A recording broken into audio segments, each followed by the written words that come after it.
இங்கதான் வணக்கமே தேவையில்லைங்கிறமே. மாவட்ட செயலாளர் அவர்களே, வட்ட செயலாளர் வண்டு முருகன் அவர்களை, சதுர செயலாளர்கள் சந்திரன் அவர்களை, அதெல்லாம் இங்க தேவையில்லையே. ஏன் நேரத்தை நீ வீணடிக்கிற? எடுத்தோடனே எல்லாருக்கும் வணக்கம், செய்தியை சொல்லிட்டு நன்றி, இவ்வளவுதானே. இவ்வளவுதானே. நம்ம கட்சியில் அது கிடையவே கிடையாது.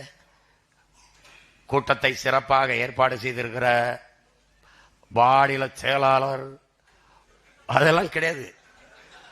அது ஏற்பாடு செய்யறதுக்கு தான் கட்சியில் இருக்க.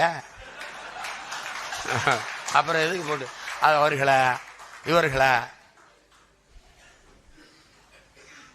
ஏன் கட்சியில் நீங்க தலைவர், துணைத் தலைவர், பொதுச் செயலாளர், இணை பொதுச் செயலாளர், துணை பொதுச் செயலாளர் போடுற? சும்மா இருக்கும்போது இங்க இருந்து அங்க ஓடுற, அங்க இருந்து இங்க ஓடுற. அணியில கூட கொஞ்சமா தாவது, நீ அதை விட ரொம்ப தாவிக்கிட்டு இருக்க. நீ இதுல பொதுச் செயலாளர்